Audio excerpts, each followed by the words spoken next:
अस्सलाम वालेकुम, welcome back to औरत कार्ड। आपको बॉलीवुड का एक 90s का गाना याद है, हाय हाय मिर्ची? बड़ा मजे का गाना। तो मैमल, तुम्हें याद है? रीमा, हाँ, तुम्हें उफ याद है? उफ बिल्कुल मिर्ची, नताशा, उफ इतना मिर्ची। हाय हाय मिर्ची। तो रात से ना जी मिर्चें लगी हुई हैं। पूरी दुनिया को नहीं लगी हुई, दुनिया बहुत खुश है, दुनिया को कोई मिर्चें नहीं लगी हुई, लेकिन चार खास कैटेगरीज को मिर्चें लगी हुई हैं। और वो मिर्चें इसलिए लगी हुई हैं कि रात को पाकिस्तान ने, जिसको आप कह सकते हैं डिप्लोमेटिक डिप्लोमेटिक मिरेकल, एक मोजा पुल ऑफ किया है। और वो ये था कि जो आपको मालूम ही होगा, अब तक छोटे उस पर बहुत थोड़ी बात करेंगे, लेकिन जो अमेरिका और ईरान के बीच में टॉक्स थी वो तकरीबन फेल हो गई हुई थी, लेकिन पाकिस्तान डटा रहा और लगा रहा। और रात को 12:30 बजे के करीब तकरीबन एक हमारे प्राइम मिनिस्टर शहबाज शरीफ ने एक ट्वीट की, जिसमें उन्होंने रिक्वेस्ट की डोनाल्ड ट्रंप से कि आप 2 वीक की एक्सटेंशन कर देंगे, जो आपने डेडलाइन दी थी कि हम ईरान को खत्म कर देंगे, निस्तो नाबूद कर देंगे। और ईरान से भी रिक्वेस्ट की कि आप उसी ट्वीट में रिक्वेस्ट की कि आप स्ट्रेट ऑफ हॉर्मोज को 2 हफ्ते के लिए खोल दें as a goodwill gesture. बहरहाल ये एक ऑफ रैम्प था, ये दोनों से ऑफ कोर्स ये तीनों साइडों ने एग्री किया था कि इस तरह होगा, और इसी तरह हुआ। कुछ देर बाद ट्रम्प ने इस पे एग्री कर लिया और कहा कि ठीक है, हम रोक रहे हैं 2 हफ्ते के लिए, हम बातचीत करेंगे। और ईरान ने भी कहा कि हम स्ट्रेट ऑफ हॉर्मोज ओपन कर देंगे। और उसके बाद शहबाज शरीफ साहब की एक और ट्वीट आई, जिसके अंदर उन्होंने कहा कि जुम्मे के दिन, जो जुम्मा आ रहा है, उस दिन इनकी टॉक्स होस्ट होंगी, ईरान और अमेरिका की, पाकिस्तान में होंगी। हमें ये नहीं पता कि उसमें कौन आता है, जेडी वैंस आते हैं जो कि वाइस प्रेसिडेंट है अमेरिका के, या स्टीव विटकॉफ वगैरह आते हैं जिनको ईरान को खास ट्रस्ट नहीं करता। बहरहाल, लेकिन जो हमें पता है वो ये है कि हम ये सारा कुछ देख रहे थे, अभी हम बात कर रहे थे, रीमा भी कह रही थी कि मूवी की तरह अनफोल्ड हुआ, इस पे भी रीमा भी बोलेंगी। लेकिन जो सबसे ज्यादा मजेदार चीज है कि उसके ऊपर ना 4 ग्रुप्स हैं जो कि बहुत अपसेट है। बाकी सारी दुनिया खुश है, पूरी दुनिया, 8 बिलियन लोग बहुत खुश है, लेकिन 4 ग्रुप्स हैं। एक तो ऑफ कोर्स हमारे नेबर्स, जिनका गाना मैंने बोरो करके उन्हीं को लगा दिया, ठीक है। इंडिया वाले बहुत, इंडियन भक्त जो है, रीजनेबल लोग इंडिया में, वो भी बड़े खुश हैं, लेकिन भक्त जो है वो बहुत अनहैप्पी हैं। दूसरे ठहरे हमारे अपने इंसाफीज, पीटीआई के फैन बॉयज और वोटर्स, उनको बहुत गुस्सा है। उनमें भी बड़े रीजनेबल लोग हैं, वो भी कह रहे हैं, मैंने देखा है तैमूर झगड़ा साहब की भी ट्वीट है, हमाद अजहर की भी ट्वीट है, मोना सिलाई की भी ट्वीट है, वो सारे कह रहे हैं बहुत अच्छा हुआ, पाकिस्तान के लिए बहुत अच्छा। लेकिन कुछ लोग हैं जो बिल्कुल खुश नहीं है कि नहीं। और तीसरे जो लोग हैं वो अफवान, कुछ ऐसे एलिमेंट्स हैं जो कि हर चीज के अंदर घुस के कह रहे हैं कि नहीं, पाकिस्तान बहुत बुरा है, अच्छा भी रोक दी जंग, बुरा है अभी तक। और चौथे जो हैं वो कुछ अमीराती अकाउंट्स जो हैं, उनको पता नहीं क्यों बिला वजह हम पे गुस्सा चढ़ा हुआ था कि हमने जंग रोक दी। भी आपको ही वो मार रहे थे मिसाइल, हमने जंग रोक दी तो हमने तो अच्छा काम किया। बहरहाल, रीमा से शुरू करते हैं। रीमा, मूवी की तरह अनफोल्ड हुआ जब रात को सारा कुछ हो रहा था? कल शाम से, मतलब एक तो कल था ऑब्वियसली, कुछ घंटे बचे थे जो वार्निंग थी। And I have to start with this कि अभी हम momentarily we can celebrate, Pakistan का रोल सेलिब्रेट कर सकते हैं ऑब्वियसली। जो अभी टेम्पररी रिस्पाइट मिली है उसको सेलिब्रेट कर सकते हैं, बट वेरी कॉशियसली, क्योंकि अभी आगे एग्जैक्टली सीज फायर किस में ट्रांसलेट होता है, जो ईरान की कुछ डिमांड्स हैं वो किस हद तक पूरी होती है, मेरे लिए वो भी बहुत अहम है। क्योंकि ऐसा तो नहीं होना चाहिए कि बहुत ही एक अनजस्ट डील है जिसपे सब मामला जो है वो सेटल हो, क्योंकि मेरा ख्याल है ईरान के मुतालबात बहुत जायज हैं। वो इंटरनेशनल लॉ जो ओवरऑल एक नॉर्म्स होते हैं इंटरनेशनल, उनके बिल्कुल अकॉर्डिंग है। तो अगर अमेरिका किसी पे भी एग्री नहीं करता और एक इस तरह की हो जाती है कि एक बुलीड सेटलमेंट है, तो I wouldn't be very happy with it. So let's see and let's hope for the best कि वो भी बेहतर हो। दूसरा, आई हैव टू से कि कल जब ईरान ने सऊदी अरेबिया पे अटैक किया था, पाकिस्तान में एटलीस्ट बहुत डूम एंड ग्लूम था, सिनारियो का था पूरा, कि अब शायद मुमकिन ना हो कि टॉक्स को बचाया जा सके और पाकिस्तान को एक साइड चुननी पड़े। So I have to give credit to Saudi Arabia कि ये हाँ। लास्ट मिनट का एक अपॉर्चुनिटी शायद उनको ट्रिगर करने के लिए या उनको ईरान के साथ जंग में धकेलने के लिए, किसी ने भी आप कह लें, चाहे रेकलेसनेस थी या जैसे भी हो गई, Saudi Arabia did not fall for it और उन्होंने भी पाकिस्तान को नहीं रोका अपनी मीडिएशन एफर्ट्स जो है वो कंटिन्यू करने के लिए। और बाकी ऑफ कोर्स पाकिस्तान आखिर में, शुरू में हमेशा हम सुनते थे इजिप्ट, तुर्की और पाकिस्तान का नाम, फिर आखिर में इट वाज पाकिस्तान जिसने फाइनली ये जो टॉक्स हैं इनको एक कंक्लूजन की तरफ पाकिस्तान लेके गया। सो शाम को यही था कि होगा नहीं होगा, फिर आया कि नहीं, कुछ डेवलपमेंट्स हो रही हैं बेहतर, फिर शहबाज शरीफ साहब की ट्वीट आई, फिर मुझे लगा पता नहीं क्या, Trump, you can not trust him, वो कहीं फिर से ना मुकर जाए। फिर ट्रम्प की ट्वीट आई, फिर था कि ईरान मानेगा नहीं मानेगा। फिर हम सभी एक्चुअली जागे हुए थे एंड वी वर फॉलोइंग। मतलब बेनजीर इस नहीं, तरह था बेनजीर कि सो रही थी। हाँ, Benazir sorry Benazir sorry sorry, Benazir Benazir Benazir नहीं, मैं was सुबह हाँ, awake। 5 बजे उठ गई थी, 5 बजे उठ गई थी देखने के लिए जब हम डेडलाइन सब पे क्या होगा, फिर मैं वापस सो या गई। अच्छा, फिर उसका कि अल्फाज मैं देख रही थी कि ईरान की जो ट्वीट है उसमें अल्फाज ये है कि हमारी कोऑर्डिनेशन के साथ होगा और टेक्निकल डिफिकल्टीज हो सकती हैं स्ट्रेट ऑफ हॉर्मुज में, तो उसमें भी। So all of this, and आप लोगों ने पता नहीं फॉलो किया या नहीं, मेरे लिए साथ साथ from a legal point of view UN security council का Yeah. सेशन भी चल रहा था, जिसमें बहरीन की जो टेबल रेजोल्यूशन थी उस पे वोट हुआ। पहले तो मुझे बहुत खुशी हुई, चाइना रशिया ने वीटो कर So, दी। फिर मुझे एक और बहुत खुशी हुई कि पाकिस्तान ने अब्सटेन किया, और मैं देख रही थी बहुत से लोग कह रहे हैं वो पाकिस्तान ने अब्सटेन क्यों किया।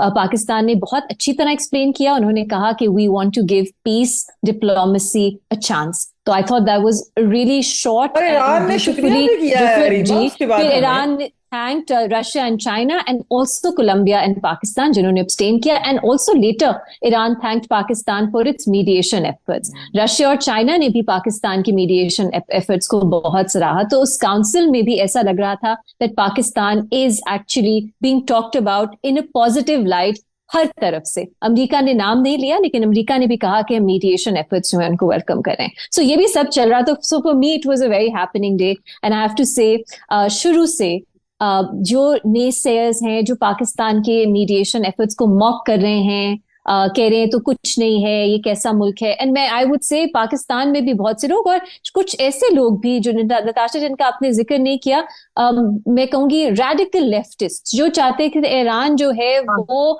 अमेरिका इसराइल को खत्म करके ही जंग खत्म हो, खुद भी खत्म वरना हो गए। खत्म ना हो। Yeah. तो मेरा ख्याल है वो भी थोड़ी सी मेरी नजर में एटलीस्ट उनके अपने रीजन हो सकते हैं, एक मिसगाइडेड पोजीशन थी, क्योंकि ईरान को बहुत नुकसान हुआ है। सो ऑब्वियसली एवरीवन वांट्स के अमन हो। फाइनली मैं कहूंगी Iran, we have to give credit.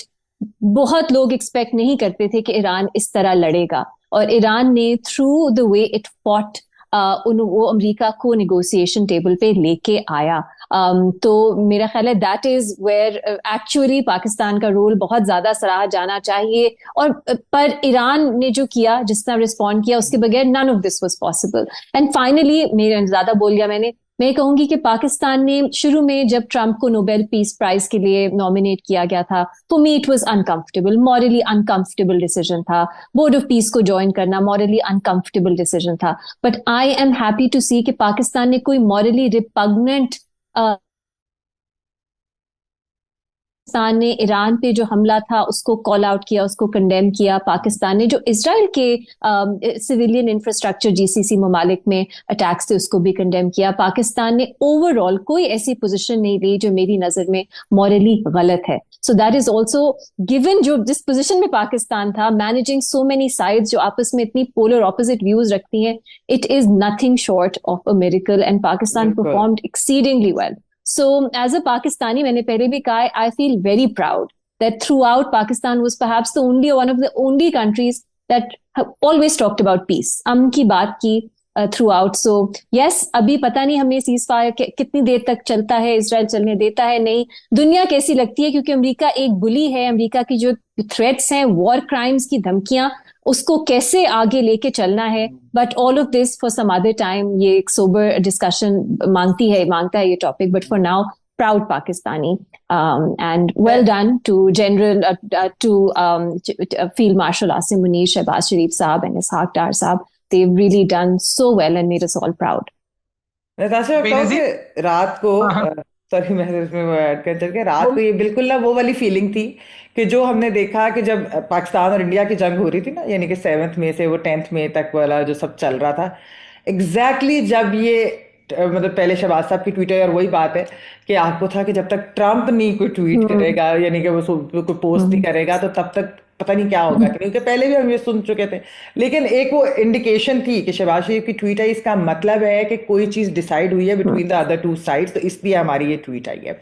फिर जब ट्रम्प ने वो किया तो वो फीलिंग जो थी ना, एक्चुअली मैं तो उसी तरह खुश थी जिस तरह जब हमने इंडिया को एक डिसाइसिवली हमने उसको हराया था। बिल्कुल ये वो वाली फीलिंग थी कि पाकिस्तान ने एक तरह से दुनिया को वर्ल्ड वॉर 3 से बचा लिया। देखिए बिल्कुल इसमें एक तो पहली चीज वाकई फुल क्रेडिट टू ईरान कि जिन्होंने हु फॉट बैक ब्रेवली।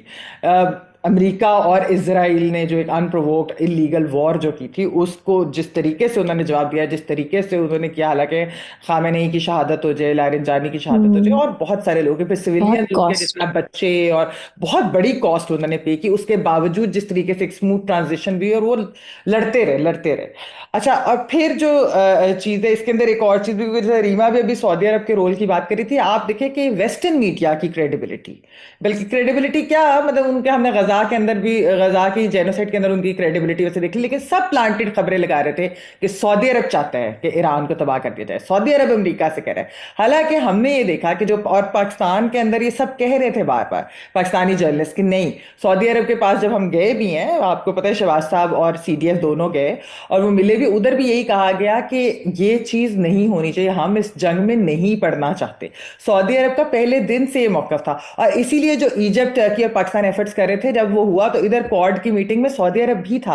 वो भी एक मैसेज था वेस्टर्न वर्ल्ड को बता कि हम नहीं ये चाहते, हमें मत धकेलो इसके अंदर। हाँ होंगी इक्का दुक्का गल्फ कटे से, यूएई जो था वो बहुत ज्यादा एंथुजियास्टिक थे कि वो किसी तरह से जो है ईरान के जंग में जीसीसी मालिक जो है शामिल हो जाए, लेकिन Saudi Arab did not want this. They know कि उसके रेपरकशंस क्या होंगे। उनका वैसे भी एक इकोनॉमिक विजन और जो आगे जाना है, जैसे वो मॉडर्नाइज कर रहे हैं, वो खोल रहे हैं सऊदी अरब के अंदर भी, और जो उधर इन्फ्लुएंस दूसरे हार्ड लाइनर्स की कम हो रही है, तो वो भी नहीं चाहते कि ये दोबारा एक सेक्टेरियन चीज़ और इस तरह की चीज़ वो दोबारा शुरू हो जाए। और पाकिस्तान के लिए तो ऑब्वियसली बहुत मुश्किल था।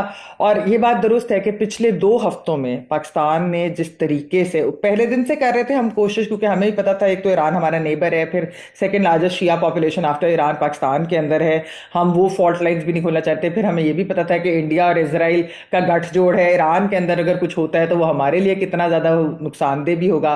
तो पाकिस्तान ने तो बहुत एफर्ट्स की, मतलब डार साहब जो अपने हेयरलाइन फ्रैक्चर के साथ भी चाइना उठ के गए और वहां जाकर भी ईरान ही की बात जो थी वो हो रही थी। सीडीएफ, शहबाज साहब और डार साहब की जो फोन कॉल्स, फोन डिप्लोमेसी आप कह सकते हैं, जिस तरीके से लगे, मतलब टाइम डिफरेंस भी होता है, तो वो कहते हैं कि सारी सारी रात लगे रहते थे। इवन कल रात को भी डार साहब ने फौरन सऊदी अरब, इजिप्ट, टर्की और मोरक्को को भी जो है वो उन्होंने फ़ोन किया और उन्हें बताया कि क्या चल रहा है। मोरक्को की वजह से मुझे समझ नहीं है, लेकिन चले जो भी वजह थी, खैर डार साहब ने बहुत फ़ोन किए, शहबाज साहब ने फ़ोन किए, सीडीएफ ने बहुत ज़्यादा। तो at the end of the day Pakistan की जो एफर्ट्स हैं वो एक्नॉलेज हुई। मतलब शहबाज शरीफ की ट्वीट से जिस तरह मार्केट्स के अंदर जो है, यानी प्राइसेस जो है वो क्या हुआ, स्टेबल हुआ, और एक कोई ये सोच नहीं सकता था। But honestly speaking I think कि पाकिस्तान ने वाकई जितनी अच्छी मैच्योर डिप्लोमेसी की है, मैंने अपनी ज़िंदगी में ऐसे पाकिस्तान को नहीं देखा। और बड़ी इस चीज़ के वाकई I am very proud. And Iran और अमेरिका दोनों ने जो है जिस तरीके से हमारी एफर्ट्स का जिक्र भी किया, ईरान ने तो हमें बार बार शुक्रिया भी अदा किया। So I think this is a great achievement. बेनिजी, जब आप जागी थी सुबह 5 बजे, आपको क्या लग रहा था, क्या हुआ होगा? और जब आप सोई थी, आप क्या सोच के सोई थी? सो अच्छा, क्योंकि सब मूवी के रेफरेंसेस दे रहे हैं तो मैंने कहा मैं एक हॉलीवुड मूवी का रेफरेंस दे देती हूँ, वन बैटल आफ्टर अनदर। मुझे तो लगता है इस वक्त पूरी दुनिया जो है वो ऐसे ही होता है, एक जंग खत्म होती है तो एक और शुरू हो जाती है। तो मैं तो बहुत ही लो एक्सपेक्टेशंस के साथ सोई थी। मुझे नहीं, उस वक्त जैसे आप भी बता रहे हैं कि उस वक्त एस्केलेशन की बातें हो रही थी, सऊदी अरेबिया की एक इंडस्ट्रियल फैसिलिटी पे हमला हुआ था, लग ये रहा था कि अब कोई बात नहीं बनेगी। पूरी पूरी सिविलाइजेशन, मतलब हम किस किस्म के दौर में रहते हैं जहाँ पे ये बातें होती हैं कि एक अमेरिका के सदर कह रहे हैं मैं पूरी सिविलाइजेशन को उड़ा दूंगा, जिसके बाद व्हाइट हाउस को कहना पड़ा कि नहीं नहीं ये न्यूक का थ्रेट नहीं है। अजीब सा दौर है, तो anything can be expected. Pakistan की पहले बात कर लेते हैं। बिल्कुल बहुत बड़ी डिप्लोमेटिक जीत है। देखें कल को क्या होता है मुझे नहीं पता, हमें नहीं पता, हम प्रिडिक्ट नहीं कर सकते, हम एक बड़े अनप्रिडिक्टेबल टाइम में रहते हैं। लेकिन द फैक्ट कि हमने फैसिलिटेट किया, हमने फर्स्ट फेज शुरू किया, हम यहाँ तक बात पहुंचा भी सके। I think is a task, something for the history books, जो हमारा नाम जाएगा उसमें। आगे क्या होता है we don't know, and I think you guys are rightly pointing out कि हमें थोड़ा सा कॉशियस होना चाहिए, क्योंकि अभी बातचीत शुरू होगी। अभी बहुत से स्टिकिंग पॉइंट्स हैं, अभी बहुत से कंटेंशियस पॉइंट्स हैं। स्ट्रेट ऑफ हॉर्मूज ले लें, उस पे गल्फ ममालिक की भी एक राय है, अमेरिका की भी एक राय है। लेबनान का मामला देख लें, लेबनान पे कहा जा रहा था कि वहाँ पे भी जंग बंदी होगी, लेकिन हम देख रहे हैं कि इजराइल ने एवैक्यूएशन ऑर्डर्स दे दिए हैं, और वहाँ पे अभी एक मामला जो है रुका नहीं है। गाजा की मिसाल हम सबके सामने है, जंग बंदी होती है लेकिन इजराइल नहीं रुकता, बार बार वहाँ पे हमले होते रहते हैं। तो अभी बहुत से इश्यूज हैं, और एक बड़ा ही अनप्रडिक्टेबल सदर है अमेरिका का, जिनकी मेंटल हेल्थ के बारे में बहुत डिबेट होती है अमेरिका में कि पता नहीं वो सही है या नहीं है। तो इन हालात में वी डोंट नो आगे क्या होगा। लेकिन ये जरूर नजर आ रहा है इस वक्त कि दोनों साइड्स ने, ईरान ने और अमेरिका ने, थोड़ा सा कंसीड किया है और स्पेस दी है। आपको याद है शुरू में ईरान, कल तक कहा जा रहा था शुरू में जब दिन में कि ईरान टेम्परेरी सीज फायर पे नहीं मानेगा, क्योंकि उन्होंने देखा है गाजा में क्या हुआ था। लेकिन लगता है, और अब कहा जा रहा है कि चाइना का भी इसमें कोई रोल था, ईरान मान गया एक टेम्परेरी सीज फायर पे। अमेरिका की तरफ से डोनाल्ड ट्रंप ने जब, और ये कुछ दिन पहले जब ईरान ने 10 पॉइंट भेजे थे, तब डोनाल्ड ट्रंप ने कहा था इस पर तो बात ही नहीं हो सकती। लेकिन अब वो मान गए, और अब वो अपने 15 पॉइंट्स को भूल गए, और अब वो 10 पॉइंट्स पे बात कर रहे हैं। इसमें और भी बड़े प्लेयर्स हैं जो मुझे बड़ी इंटरेस्टिंग लगे, जैसे ओमान। ओमान ने वैसे अपनी बड़ी गेम सेट की है इसमें, कि आप स्ट्रेट ऑफ हॉर्मूज में टोल लगाते हैं शिप्स पे, आधे आप करें आधे हम करते हैं। फिर नेटो पे बार बार बात हो रही थी, और नेटो मेरे लिए बड़ा इंटरेस्टिंग है इसलिए क्योंकि मैं ये सोच रही थी कि अब इसके बाद फ्रेमवर्क क्या होगा, खास तौर पे इस खित्ते में। ठीक है, अगर कल जंग रुकती है, बंद होती है, मेरे ख्याल से जो गल्फ ममालिक हैं, ये मेरी ऑब्वियसली स्पेकुलेशन है, जो गल्फ ममालिक हैं उनको थोड़ा सा रिकैलकुलेट करना पड़ेगा उनकी सिक्योरिटी अरेंजमेंट्स को। क्योंकि अभी तक एक तासुर रहा है इन गल्फ ममालिक में कि अमेरिका की बेसिस होंगी यहाँ पे, अमेरिका के साथ हमारी कोई ना कोई डिफेंस पैक्ट होगा, तो हम बचे रहेंगे, हम पे कभी कोई हमला नहीं करेगा।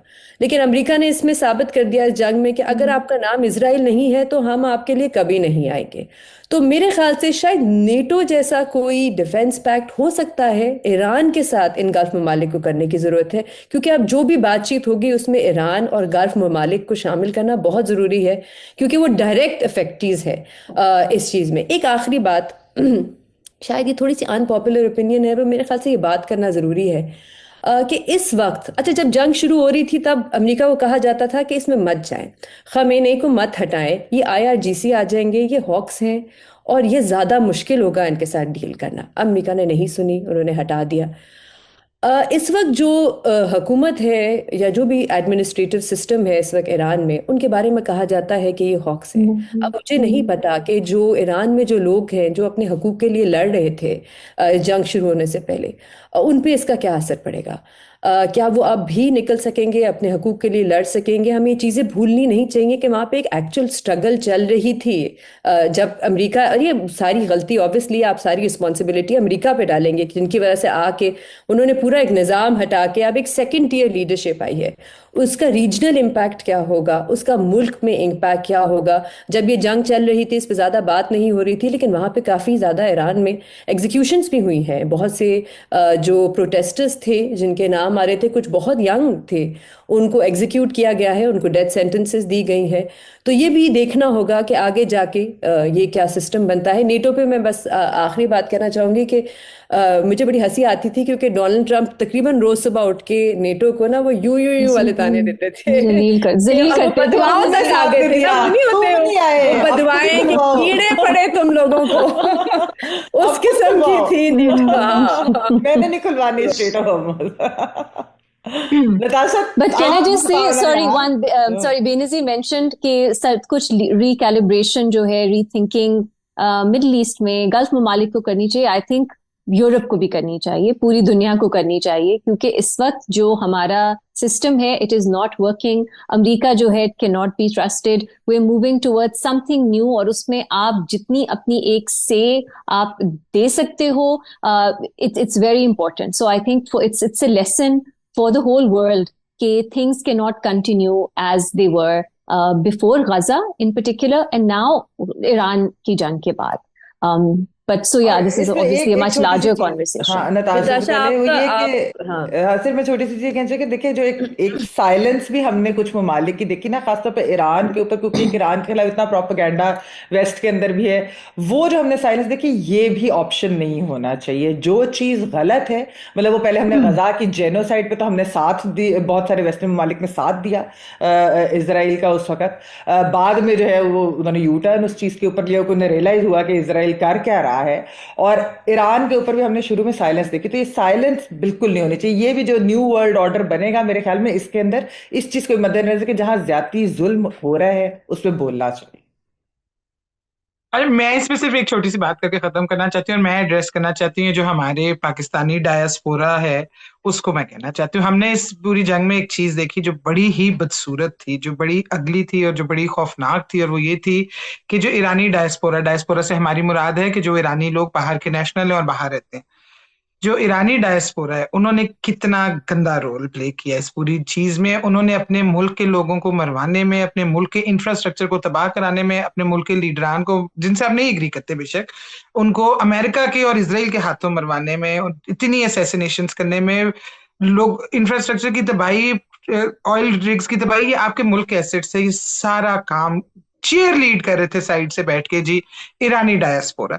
मैं ये कहना चाहती हूँ कि ये पाकिस्तानी जो डायस्पोरा है, ये जो बाहर बैठे हुए हैं, बहुत से लोग इनमें से बिल्कुल वैसे हैं। आई रियली वांट टू से दिस, इनको आज भी कोई खुशी नहीं फील हो रही, उनको सिर्फ एक गम चढ़ा हुआ है, उस गम का नाम आसिम मुनीर है। दूसरा उनका गम थोड़ी जरा कम हद तक शहबाज शरीफ है, इससे आगे उन्हें कुछ नहीं। आज मैं अभी देख रही थी, एक ट्वीट मैंने देखी जिसके अंदर किसी बंदे ने कहा कि जी या इमरान खान रहेगा इस मुल्क में, पाकिस्तान में, या आगे आर्मी रहेगी। क्या मतलब है इस बात का? जब यानी आर्मी नहीं होगी तो फौज, जब मुल्क के ऊपर इंडिया मिसाइल फेंकेगा तो इमरान खान रोकेंगे मिसाइल को हवा में उड़ के, क्या करेंगे? ये क्या लोग हैं? मैं जेन्युइनली, मुझे नहीं समझ आ रही। मैं कल से देख रही हूँ कि उनसे कंट्रोल ही नहीं हो पा रहा।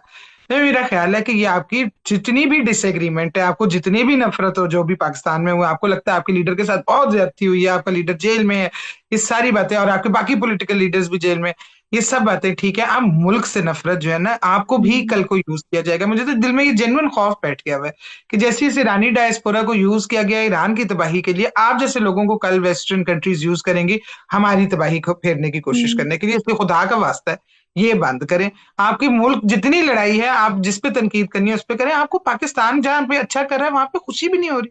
ये बहुत मेरे ख्याल में आप एक बुरे लेवल पे गिर चुके हैं अगर आपका ये हाल हो चुका हुआ है। Natasha, बाकी since you mentioned this, can I also say something small? हाँ, कि हाँ, maybe some onus also lies with our government and our state.